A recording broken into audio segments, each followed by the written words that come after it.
leave your entitlement at the door. Weight, skin color, hair color, you're gonna have to put in a little bit of work. You can cry about it if you want. Can you move to another country and just get a boyfriend? Hey, I'm Ro, welcome in or welcome back to the gang.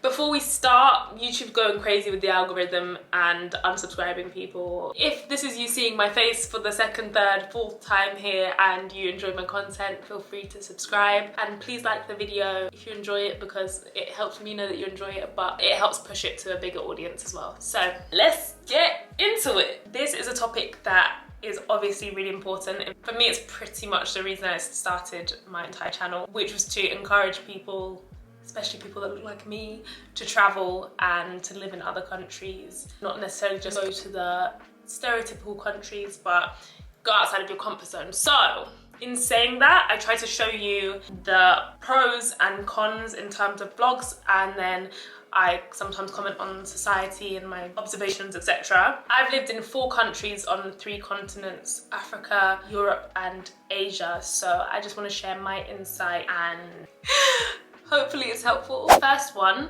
you can't fix a country and you're not meant to. That's not your job. I'm mainly talking about societal issues, problems that you may face in the workplace, in the education system, whatever it is, whichever reason you're moving to a country. It's not your job to fix structural problems, and that's a hard pill to swallow because we all want to make a difference. But realistically, if you're coming from the West to the East, sometimes in the West we have this mindset that everything we do is best because we're so far ahead and we're so modern and our mindset is advanced, so that has to be the best thing. But you have to come this end and realize that you're dealing with an entirely different structure, an entirely different foundation with different history. And as frustrating as it is, because we want to be like, no, because gender equality, and no, because of this and this, there are some things that we fundamentally cannot understand. And although we want to change everything, you just can't. Ultimately, it's not our job to police what an entire country does. We're simply guests. And although we can try and have those conversations and make those changes, just remove that stress from yourself.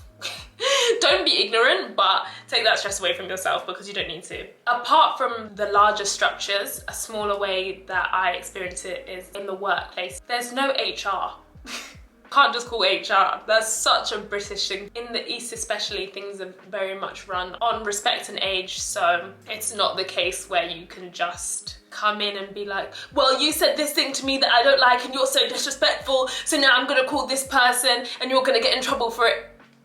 Everyone's looking at you like, cool, an entitled foreigner.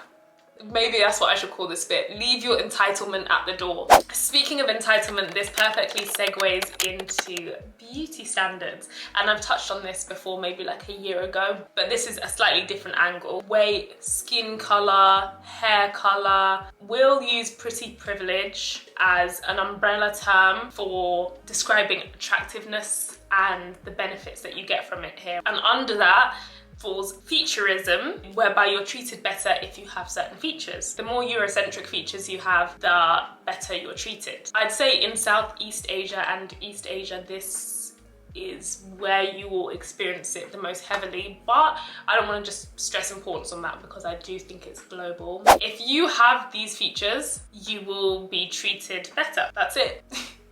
That's as simple as it is. So obviously, in saying that, that goes with how much you're respected, romantic partners, your social network and your social circles, how much people are willing to be friends with you, right? So it's really interesting how much beauty standards play a factor in your experience in a place. The more beautiful you are, the more you'll benefit from pretty privilege. In saying that, there are a lot of people who in the West aren't classically attractive, but here are classically attractive. And in terms of body type, skinny, slim bodies are respected more. That's it. Again, I think it's global, but it's just magnified here. And it completely sets up your status in society, I guess. Lastly, in terms of image, is skin color. And obviously, I am deeply and richly melanated. But I've chosen to live in a society that doesn't love that. For me personally, it's not something that bothers me, although it's something that people on the internet mention to me a lot, but in real life it's not something I encounter to be a problem overtly. In day-to-day life, no one says anything. I think something to be aware of is that you will be treated differently. How much this affects you is going to depend on your industry, the area that you're in, and the country that you're in. For the moment, I'll speak on Korea. Fair skin is definitely still a beauty standard, but I'm seeing a lot more tanned people. But still, that's not a dark-skinned black person or a dark-skinned Asian person. Again, this is something that I think is magnified in Korea, but I do think it's a worldwide issue, so I don't have any resentment towards Korea about it. It's more so something to be aware of. If, for example, you're in a situation with a job and there's a person with fair skin and a person with dark skin, the likelihood of the person with fair skin getting the job with you both having the same credentials is high. You can cry about it if you want, or you can complain, or you can come with your own mindset and rant about how terrible it is, but I'm more so saying this for awareness, so you're not walking into situations and thinking, oh my god, I can't believe someone treated me like this because of this. No, I can only pray that we'll see changes in our lifetime, but maybe not. Social life. Once you move to a new country, there's no magic genie that's going to make friends appear for you. You have to, if you're one of the lucky ones and you fall into friendships just because of your work situation or whatever, congratulations. But honestly, most people, you have to put yourself out there. So I've said this because, let's say for example, if you're introverted and you want to make a big move to another country, definitely do it. But you have to also acknowledge that you're gonna have to put in a little bit of work. Friendships take work, and I think the friendships that you build abroad are very different because you select them. And I think a lot of people, if you're in your hometown or your home city, a lot of your friends tend to be people you went to school with, people you went to university with, people that you work with. But when you've moved to another country on your own and you don't know anyone, all of your friendships are intentional and deliberate. And I've definitely found this challenging.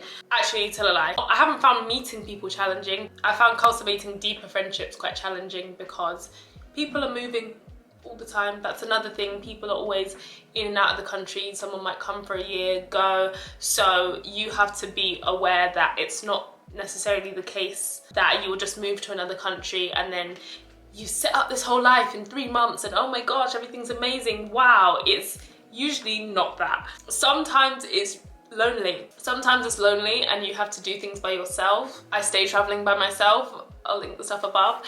But you also meet incredible people and you might only get to experience that time with them for a short time, and you have to accept that that's what it is, and you keep it moving because that's the choice you've made. So this point is more so to highlight how temporary friendships and relationships are when you're traveling. There are so many wonderful romantic stories about people who move abroad and find the love of their life or find their best friends. But that's not always the case for everyone, especially if you couldn't do certain things back home. So if you lack social skills back home, or you haven't done the work on yourself back home in order to be in a relationship, another country's not gonna fix those problems. However, can you move to another country and just get a boyfriend? Yeah, you can. That goes for friendships as well. But the quality of those relationships, if I speak too much, big problems. I guess it depends on you as the individual and the depth of the relationship that you want.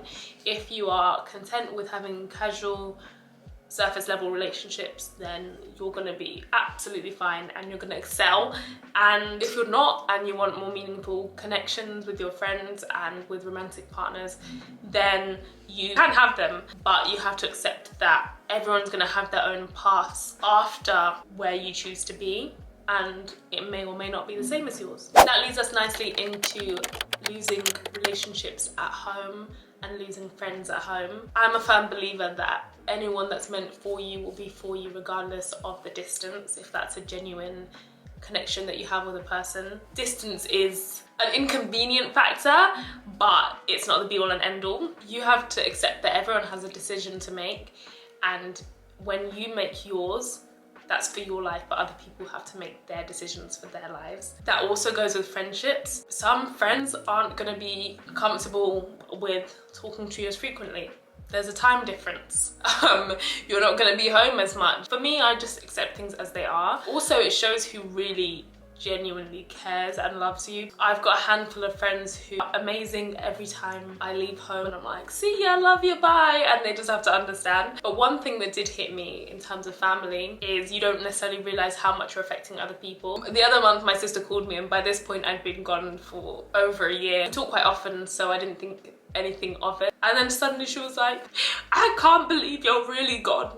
You're so selfish. How could you choose to be away from the family if you love us so much? How could you? I said, oh my God. I said, I've been gone for over a year. And she was like, I know, but I've just realized. I was like, it was really sweet, but I definitely had a moment where I was like, oh my God, my family needs me and I'm just not there because I'm choosing to be selfish. So you have to go through all of those emotions, but ultimately understand that the decisions that you're making are yours. You can only pray that you've nurtured your relationships enough at home that when you leave, you'll be able to go back and pick up where you left off. But people do move on without you. That broke my heart when I realized that. What do you guys mean you're gonna get married, have babies, go on holiday, make more memories without me? What? That's crazy. Weight gain. Most people move to a new country and gain some weight. We gain weight. The food is good. Obviously you're exploring, you're trying different types of food, you are forming new habits, new patterns, and maybe your routines aren't the same as they were before. So the extra pounds come on, they add, and you don't even see them coming. You guys see how much I eat out. In Korea specifically, it's more expensive, in my opinion, to do grocery shopping. Food is so accessible. I wouldn't say it's super cheap, to be honest. I think it's not difficult to eat healthily here, but the healthier option isn't usually the cheaper option, so that's something to consider. Gyms in Korea are about the same price as in West, I think, maybe even slightly more expensive. You just have to kind of make your own routine. Have an abundance mindset with food, like more food is always coming, so you don't need to pig out. Actually, this is something I want to do a separate video about, so let me know below if you want to see that. My weight's definitely fluctuated a bit since I've been here, and now I'm very comfortable because I've found a routine that works for me, that allows me to semi-out-train my diet. Last point relating to this is accessibility to food. In a lot of parts of Asia, you can't just get all the food you'd get back home. I've been trying to get matoke, which is Ugandan food, plantain, nowhere to be seen. I'm craving certain foods that either when they get shipped over, they get discarded at customs, or you just have to forget about it. I do have more points, but this video is already long, so I'm gonna close it off here. Let me know if you want to see a part 2. Like, comment, subscribe, all of that. I will see you in the next one.